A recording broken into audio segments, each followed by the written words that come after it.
الحمد للہ کفا وسلام علی عبادہ الذین اصطفیٰ اما بعد اعوذ باللہ من الشیطان الرجیم بسم اللہ الرحمن الرحیم سبحان ربک رب العزت عما یصفون وسلام علی المرسلین والحمد للہ رب العالمین۔ صدق اللہ العظیم۔ آج 26 جنوری ہے۔ 26 جنوری یوم جمہوریہ کے نام سے یاد کیا جاتا ہے۔ جشن یوم جمہوریہ کیا ہے؟ اس دن خوشیاں کیوں مناتے ہیں؟ ہمارا پیارا ملک 15 اگست 1947 کو میں آزاد ہوا۔ 1947 میں آزاد ہوا، ملک آزاد ہو گیا۔ اب مسئلہ تھا ملک کا دستور کیا ہوگا، ملک کا قانون کیا ہوگا۔ یہاں مختلف مذاہب کے ماننے والے رہتے ہیں، تو ملکوں کو چلائیں گے کیسے؟ ملک آزاد ہونے کے بعد قانون کی ضرورت تھی۔ پھر 3 سال کے اندر ڈاکٹر بھیم راؤ امبیڈکر صاحب کے ٹیم کے ذریعے سے قانون تیار کیا گیا۔ یہ قانون 26 نومبر 1949 کو بن کر تیار ہوا، اور اسی قانون کو 26 جنوری 1950 کو وہ قانون پورے ملک میں، پورے ہندوستان میں نافذ کیا گیا۔ تو جس دن یہ قانون نافذ ہوا وہ 26 جنوری کا دن تھا۔ اسی 26 جنوری کو جشن یوم جمہوریہ کے نام سے مناتے ہیں۔ اس جمہوری ملک میں تمام لوگوں کو عزت و آبرو کے ساتھ ملک میں یکساں حقوق حاصل ہے۔ ہر شہری کو آزادی رائے کا حق حاصل ہے۔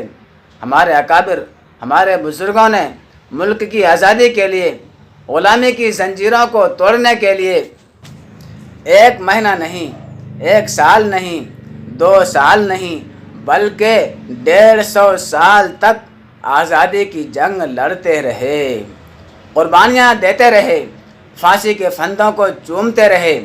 جیلوں میں ہمارے بزرگوں کو قید با مشقت کی سزا انگریز دیتا رہا، آگ کے انگاروں پر انگریز جلاتا رہا، لیکن ہمارے علماء کرام نے انگریزوں کے سامنے سر نہیں جھکایا۔ اگر میں آج جشن یوم جمہوریہ کے موقع پر علماء کرام کی قربانیوں کا تذکرہ نہ کروں تو یہ ہمارے لیے بڑے شرم کی بات ہوگی۔ جو قوم اپنے بزرگوں کی، اپنے اکابرین کی تاریخ بھلا دیتی ہے، وہ قوم کبھی عزت و آبرو کے ساتھ زندہ نہیں رہ سکتی۔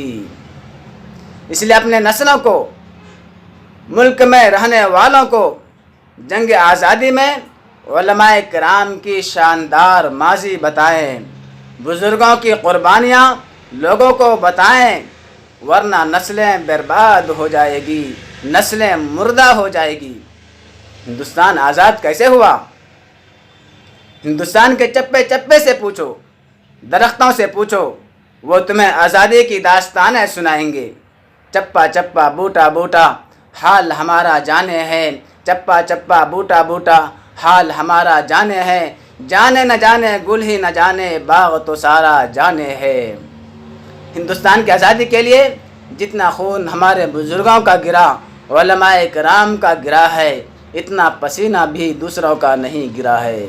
1803 سے لے کر 1947 تک ملک کی آزادی کے لیے، غلامی کی زنجیروں کو توڑنے کے لیے علماء کرام قربانیاں دیتے رہے۔ ٹیپو سلطان کی شہادت 1799 میں ہوئی، اور 3 سال کے بعد انگریز نے یہ اعلان کیا، خلق خدا کی، ملک بادشاہ کا، لیکن آج سے حکم ایسٹ انڈیا کمپنی یعنی انگریز کا چلے گا۔ اس اعلان کو سن کر حضرت شاہ ولی اللہ کے بڑے صاحبزادے حضرت شاہ عبدالعزیز نے دلی میں اعلان کیا، ہمارا ملک غلام بن گیا، ہم غلام بن گئے۔ اب غلامی کی زنجیروں کو توڑنے کے لیے میدان میں آنا ہر مسلمان کا فرض ہے۔ 1803 سے لے کر 1947 تک برابر جہاد ہوتا رہا۔ ہم انہیں بزرگوں کی روحانی اولاد ہیں۔ اس اعلان کے بعد حضرت شاہ عبدالعزیز کو قربانی دینی پڑی، ان کو زہر دے دیا گیا، ان کے جسم پر سفید داغ پڑ گئے، ان کو دلی سے باہر نکال دیا گیا، لیکن وہ مرد مومن ایک منٹ کے لیے بھی اپنا قدم پیچھے نہیں ہٹایا۔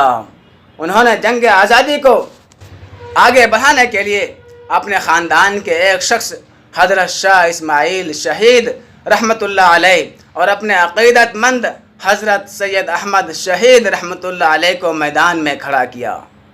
انہوں نے پورے ہندوستان کا دورہ کیا۔ آپ نے بتایا غلامی کیسی منحوس چیز ہے۔ آزادی کے لیے انہوں نے جنگ کرنے کی تلقین کی۔ چنانچہ سب سے پہلا جہاد 1831 کا ہے جو بالا کوٹ کے میدان میں ہوا۔ ان دونوں نے اپنی جان آزادی وطن کے لیے دے دی۔ یہ ہمارے بزرگوں کا جہاد ہے آزادی وطن کے لیے، اور برادران وطن نے بھی مل کر اس ملک کو آزاد کرایا۔ قربانیں دینے والوں کی تاریخ بھری پڑی ہے۔ مہاتما گاندھی، سبھاش چندر بوس، ڈاکٹر بھیم راؤ امبیڈکر، مولانا ابوالکلام آزاد، شیخ الہند رحمۃ اللہ علیہ، حضرت مولانا حسین احمد مدنی رحمۃ اللہ علیہ، اور باقی جتنے بھی ملک کے خاطر قربانیاں دی ہے، سب کو یوم جمہوریہ کے موقع پر خراج عقیدت پیش کرتے ہیں اور ملک کے رہنے والوں کو مبارکبادی پیش کرتے ہیں، اور ہم دعا کرتے ہیں کہ ہمارے پیارے ملک ہندوستان کی حفاظت فرمائے اور اللہ تعالیٰ آپ سب لوگوں کو خوش رکھے۔ آمین ثم آمین یا رب العالمین، وآخر دعوانا ان الحمد للہ رب العالمین۔ السلام علیکم ورحمۃ اللہ وبرکاتہ۔